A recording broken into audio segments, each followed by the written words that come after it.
So, Brian, wanted to talk to you a little bit about, just your early thoughts on this matchup, right? And I know throughout, after the holiday going into next week, we're going to have some real deep dives into each side of the football, where I talk about specific matchups and where each team needs to win.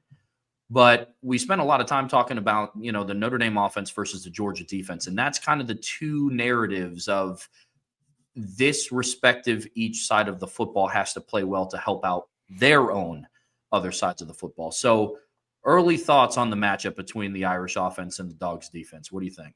I mean, Trev, I'm going to really try to combine most of these together because I think it's very similar.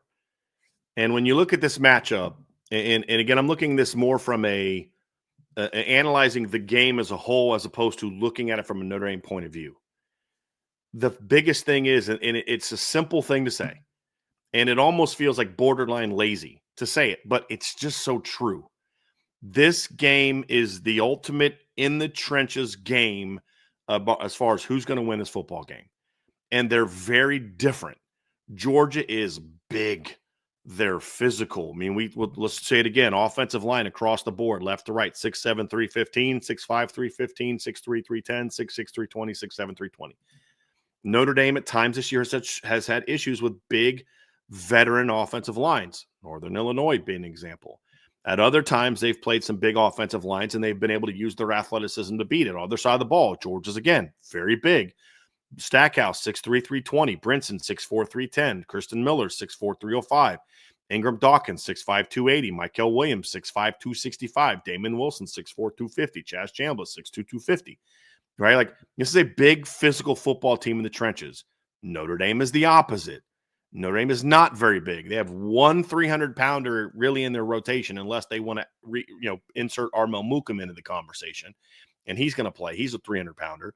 But they're a lot smaller now without Riley Mills, and they weren't a very big defensive line anyway. Same thing on the other side of the ball. When you look at the Notre Dame offensive line, it's not a very big offensive line. What is it? It's athletic. Anthony Knapp is not a big, powerful – well, he's actually kind of powerful. Surprisingly powerful for when you can consider his size, but he's an athletic guy that needs leverage and uses his speed and his athleticism to really go make some plays. He's 6'4", 294. Emil Wagner, 6'6", 291. He's more about quickness and athleticism and length, right? You look at Billy Schrouth. He's 6'4", 6'5", 310. He's their big guy. Rocco Spindler, if he's healthy, is 6'5", 325. He's their other big guy. Pat Coogan is 6'4", 310. And he's kind of maxed out at 6'5", 310. This is not a real big Notre Dame offensive line.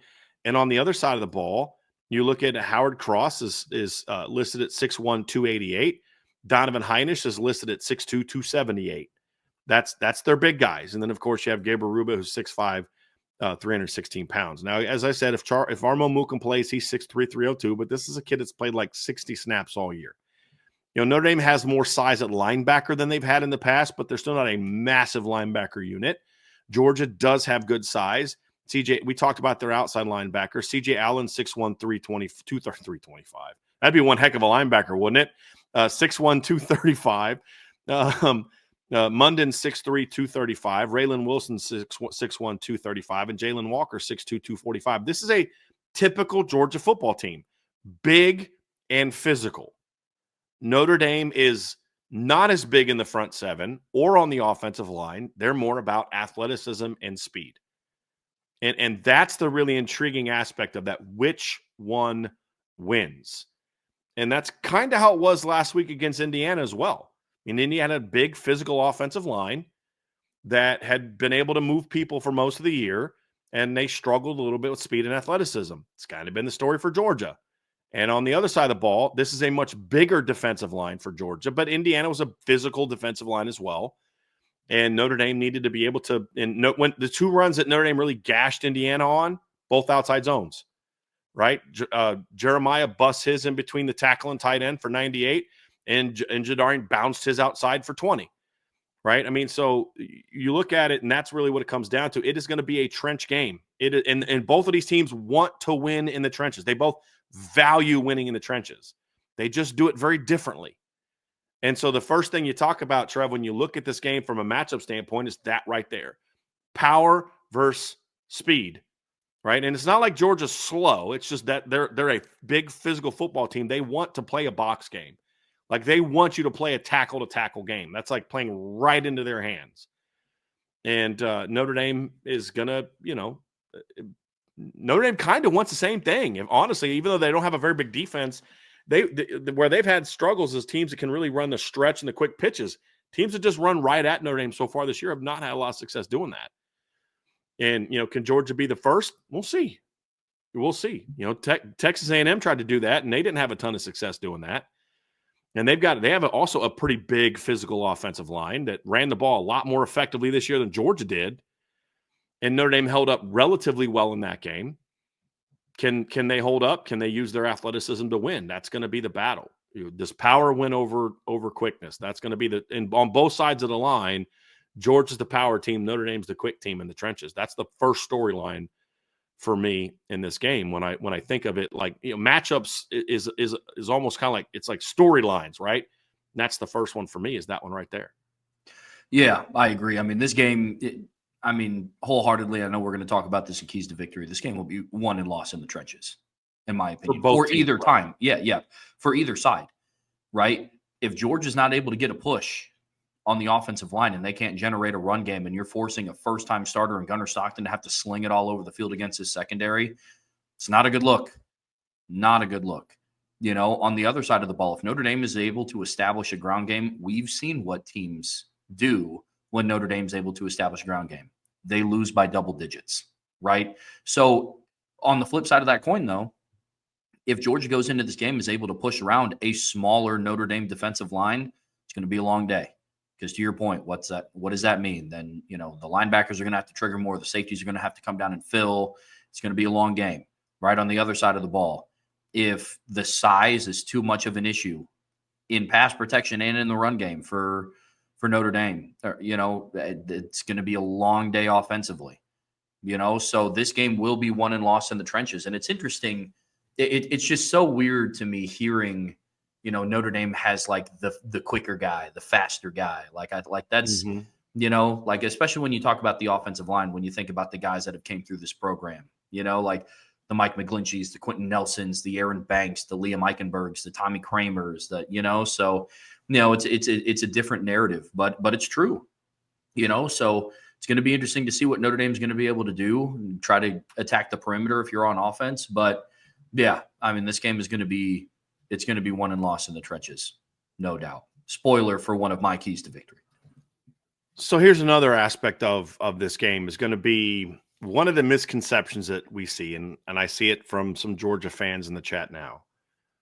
There's a lot of people that continue, and we've talked about this for weeks, to continue to underestimate Notre Dame's explosiveness on offense, especially in the run game. No, Notre Dame is not a team that's going to make a ton of big plays in the pass game. Doesn't mean they don't have playmakers out there. That's just not who they are. But there is not a team in the country, not a one, that has a more explosive backfield than Notre Dame does. A&M's fans didn't think Notre Dame could do it, and they did, right? We've been down this road how many times this year? You're not going to be able to run the ball on this team. Not be able to run the ball in USC. They're going to game plan to take away your run game. They did, and it didn't work. Well, Indiana's the best rush defense in all college football. You're not going to be able to run the ball on them, and they're going to game plan to stop your run game. Okay, well, 98-yard touchdown run. You know what I mean? Like, we hear this all the time. We're not going to be able to run on this team. Maybe someday that becomes true. But that's going to be the key for Notre Dame, is you have to find ways to use your explosiveness and your athleticism to swarm this Georgia football team.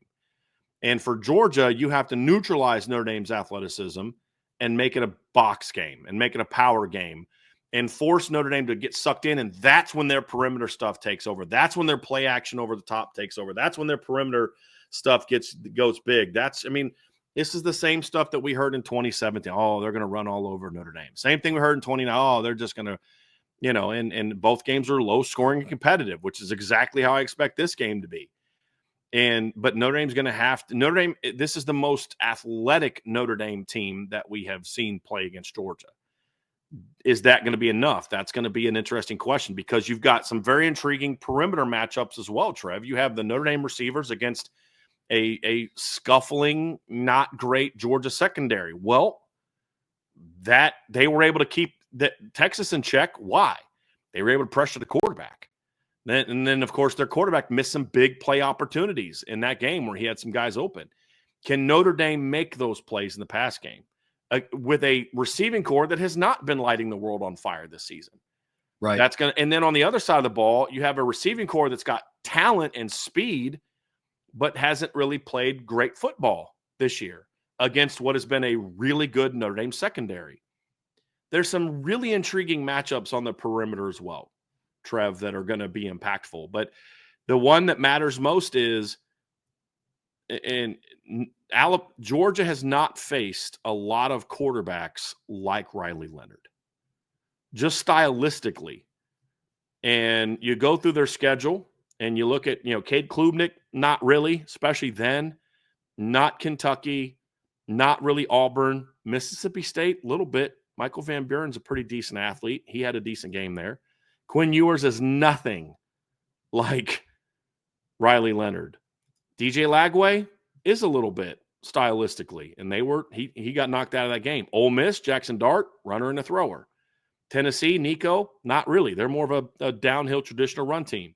Georgia Tech, dual threat quarterback. Jalen Milroe, dual threat quarterback. The teams that they've played that had a quarterback that could make plays with his arm and his legs have given this Georgia team problems. That right there, you think about in this matchup, who are the wild cards for both teams? Well, let's do Notre Dame first, then Georgia, right? For Notre Dame, it's that right there. It's Riley Leonard. For Georgia, it's their linebackers. Are their linebackers athletic enough and good enough to stop the Riley Leonard, Jeremiah Love, Jadarian Price trio? That's a good, and Trev, because you said before the game, you're like, dude, I know that their D-line has some really good players, but their linebackers, that's their dudes.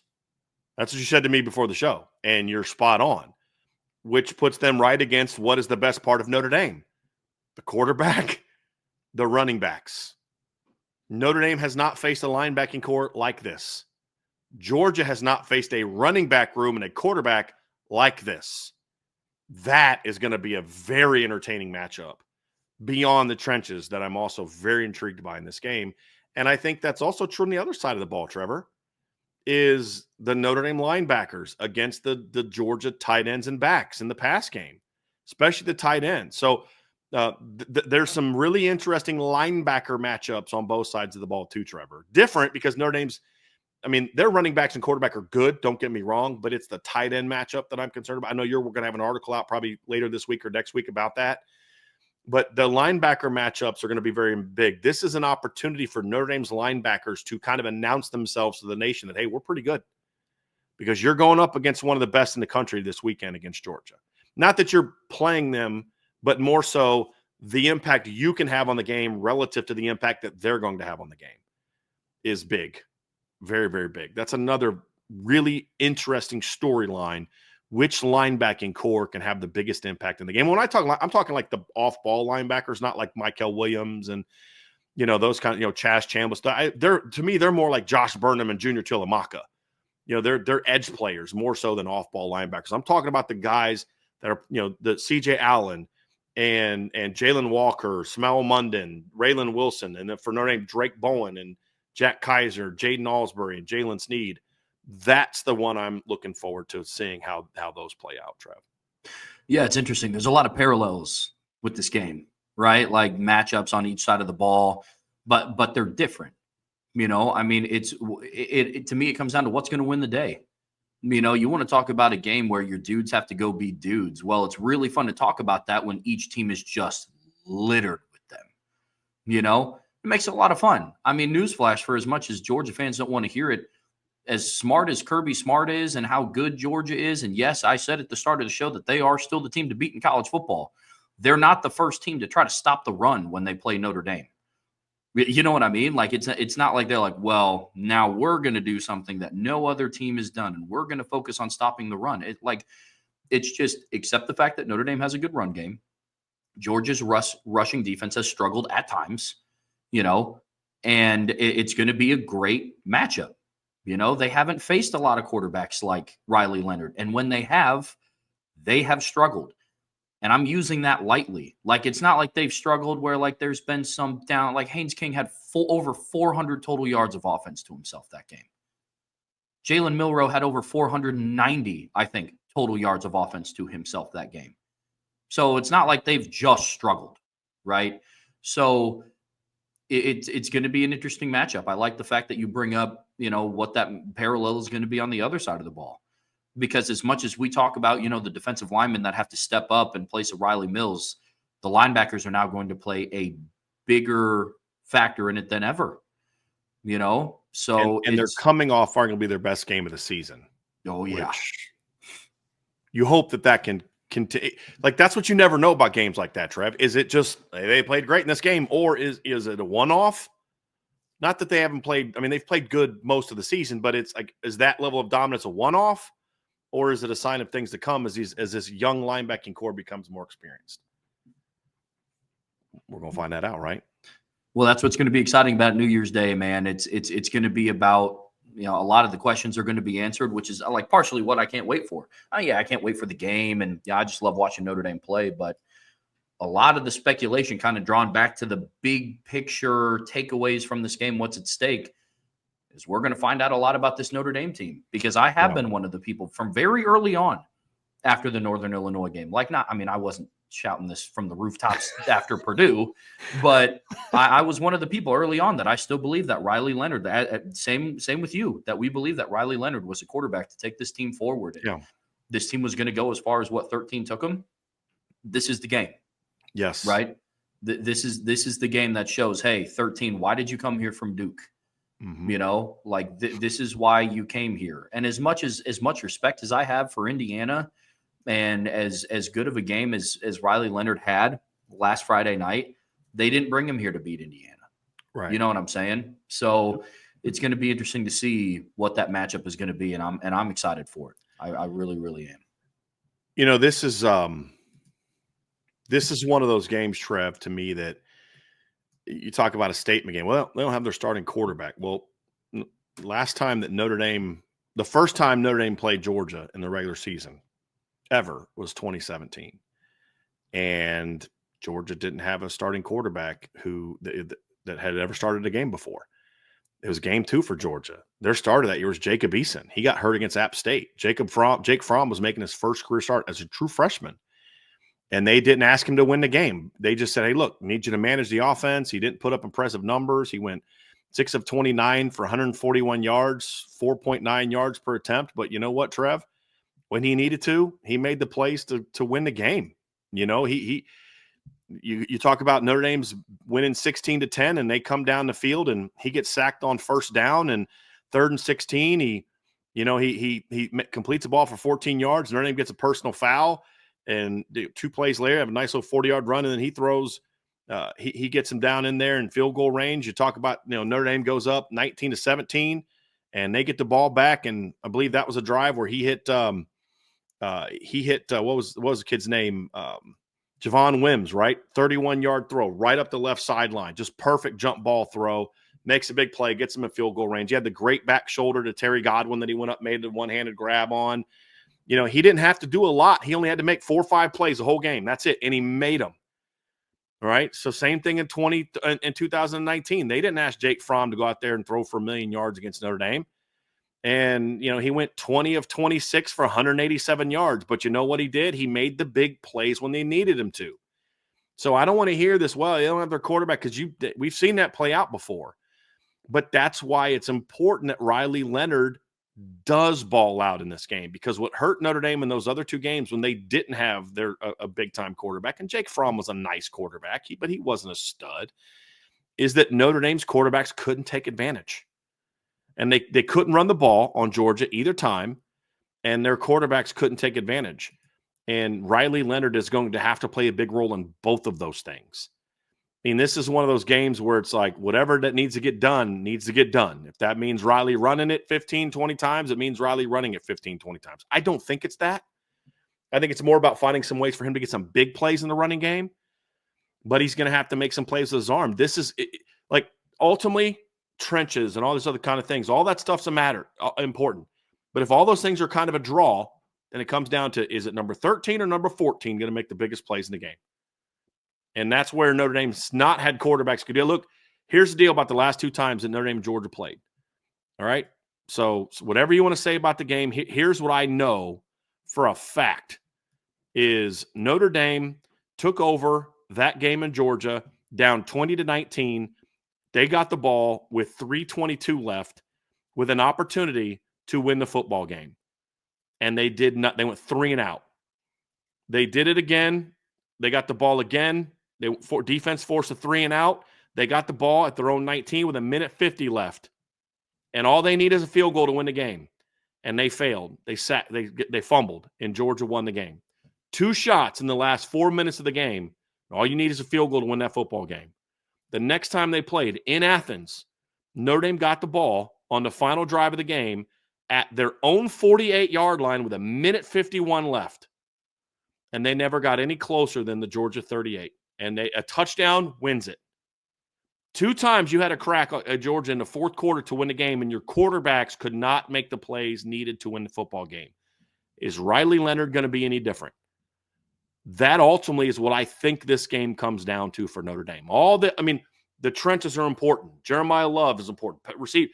Defense has got to do this and that, and all those things matter. But can Notre Dame make Gunnar Stockton look like a first-time starter, which they could not do to Jake Fromm? And can Riley Leonard look like a championship quarterback, which the last 2 times Notre Dame played Georgia, their quarterbacks did not. When they played Clemson, their quarterback in the postseason twice, ACC title game in 2020, playoff in 2018, their quarterback did not look like a championship quarterback. Against Bama in 2012 and against Bama in 2020, their quarterbacks did not look like a championship quarterback. You said it, Trevor. This is what you brought Riley Leonard here for. This is the kind of game you brought him here for, and you got to find out if he can be that guy. We don't know the answer to that because they haven't played a team like Georgia this season. Right. And I would argue that Georgia hasn't played a team like Notre Dame this season, with all due respect to Alabama and Ole Miss, who aren't as good as Notre Dame. And that's what this comes down to. Whose quarterback is going to have the biggest impact on this game? Will it be Gunnar Stockton or will it be Riley Leonard? And that ultimately is where I think this game is won or lost for these 2 football teams. Which just makes it all the more interesting because, again, we're talking about parallels for either team, but the narratives are so different. You have a guy who, in Gunnar Stockton, that's taken over this team, and he's earning his first collegiate start in the Sugar Bowl in the quarterfinals of the first ever 12-team college football playoff. And on the other side, you have a guy who has played more football than a good amount of the rest of the starting quarterbacks in the FBS. Right. And you have a guy who's experienced, and his last season didn't end the way that he wanted it to, and he went to Notre Dame for something bigger, and he's been very open about that. He's always said, I have a special place in my heart for Duke. They're the team that gave me the opportunity to get to where I'm at today, but he came to Notre Dame for something bigger. This is it. This is the bigger thing. This is why you're here, and it's going to be so exciting. It's going to be awesome to see because I love Riley Leonard, man. I've been on the Riley Leonard train since week 1. Not to say that I have thought he's played perfectly, because when there is an issue, I've also been the first person to say this can't continue to happen, But I will say it's been nice kind of seeing everybody kind of joining me on the 13, we're riding with you, dude. QB1, what's up, man? I was like, hey, listen, there's some people that don't like it. I love it, man. There's plenty of room up here with me on the Riley Leonard hype train. You know what I do like, though? A lot of, I give Andrew Gilmore a hard time in the chat. We have some very different takes on things. Today it was, Louisville had Notre Dame on the ropes. We watched a very different football game than him. But here's what I love about Andrew and a lot of other people. He was off the Riley Leonard train, and he was off the Marcus Freeman train. And he said late in the year, I was wrong. And I do think most Notre Dame fans not all, were willing to say, hey, look, I was off of it because of how he was playing. Fair. I watched the Northern Illinois game too. You know what I mean? I get it. But he's won them over. But this is the kind of game ultimately where you define your legacy. It's not, man, did you watch him rip up Navy? Man, he was great against Army. Man, he made some big-time plays against USC, boy. That throw to Mitchell Evans, whew, I mean, that lingers a little bit, right? What he did against Georgia Tech, nobody cares. Ultimately, I mean, in 20 years, we're not going to be talking about what he did against Stanford or what he did against Georgia Tech or what he did against Navy or what he did against Army. We will absolutely talk about what he did against Georgia, good or bad, right? And that's where his opportunity is. And it's not just him. It's not a one-man show, but he's going to get those opportunities. He's going to get those opportunities to go make plays. And if he makes them, Notre Dame has a shot to win this football game. If he doesn't, then it's going to be tougher to win this football game, and you're going to have to win in spite of him. And it's hard to beat Georgia in spite of your quarterback. Yeah. And you look at the games that Georgia's lost this year, they were not games where the other team lost in spite of their quarterback, or the other team won in spite of their quarterback not playing well. That is absolutely not what happened. I mean, Texas's quarterback didn't play well either time, and they got beat. You know, they lost to Ole Miss. Jackson Dart threw for 199 yards, and their backup quarterback threw for 64. They averaged 9.4 yards per attempt. Because, like, Austin, what's funny is if you watch that game, Trevor, I know you did, but, like, Jackson Dart got hurt on the first drive where he threw the pick. And their backup came in and led them right down the field for a score, you know, and that's how they got their first score. And then, you know, they were able to have some, you know, a lot of success in that game. And Jackson Dart had 50 yards rushing in that game on 8 carries. Their quarterback made plays. And against Alabama, same deal. Jalen Milroe went 27 of 33 for 374 yards and ran for 117 yards and 2 touchdowns. And they won by 7.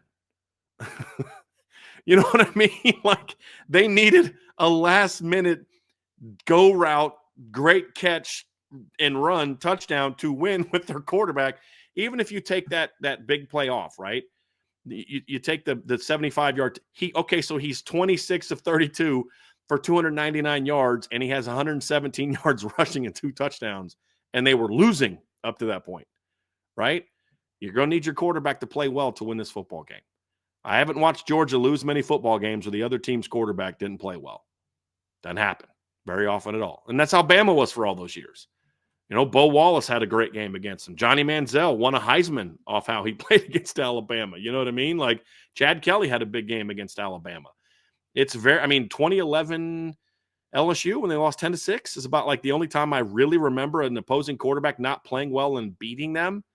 Stetson Bennett had a big game against them in 2021 to win that championship game.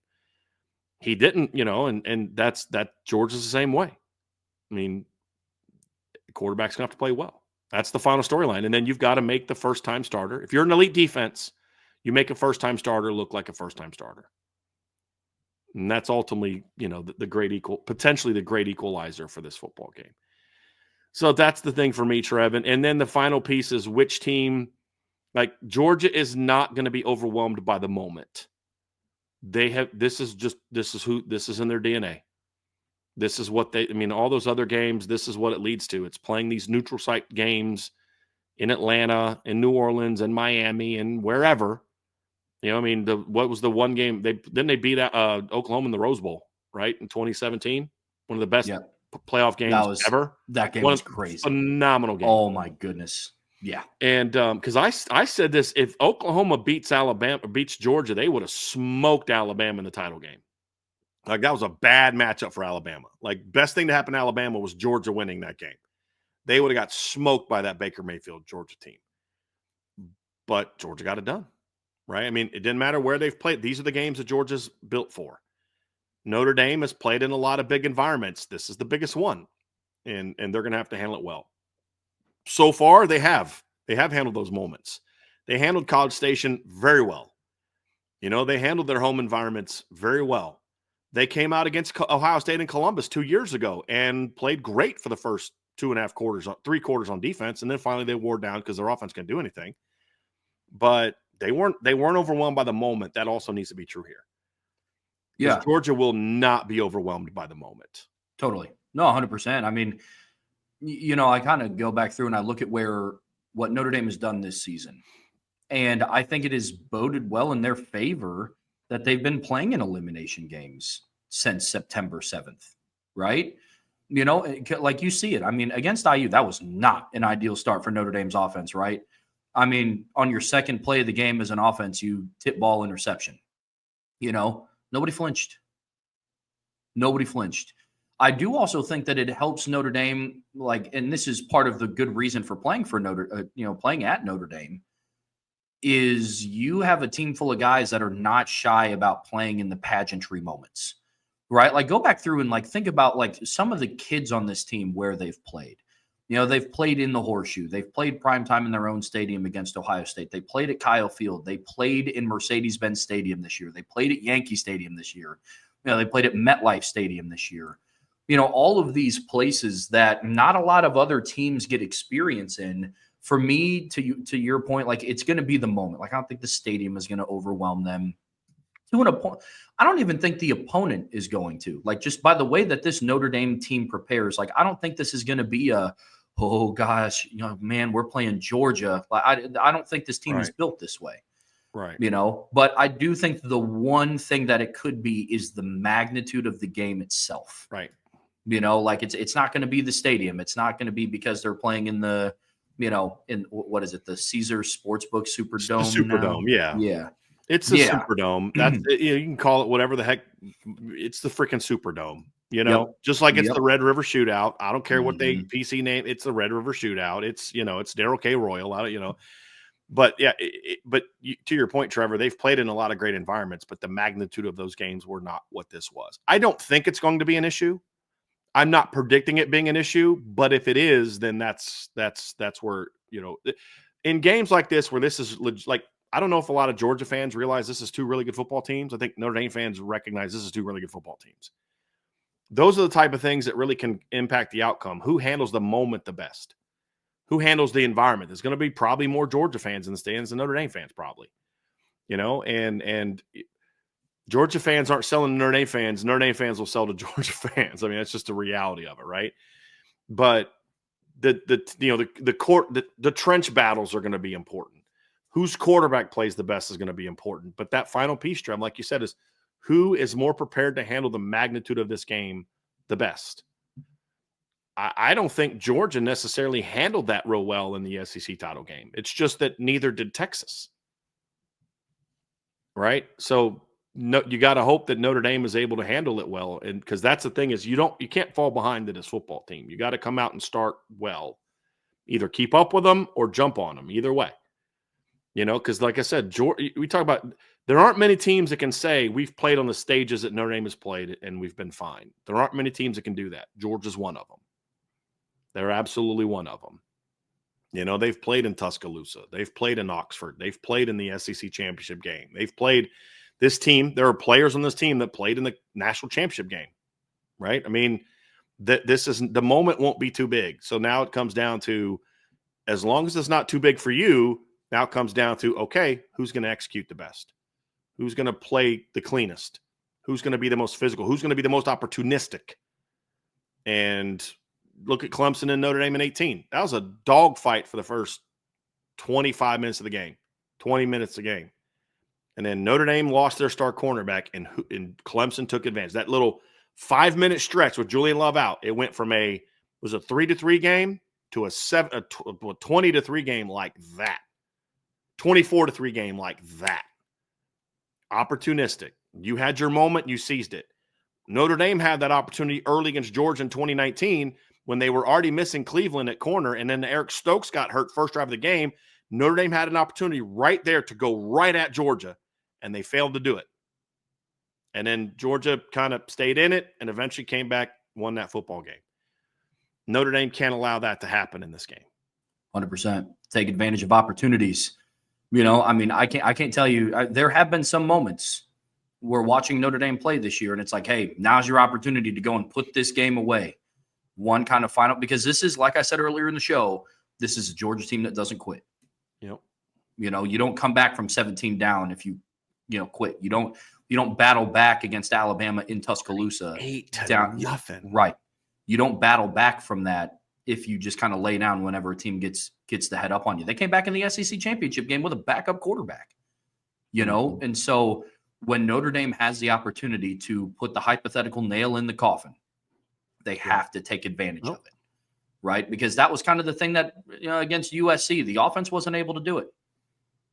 They had, 2 drives between the last drive and the third quarter and their only offensive possession in the fourth.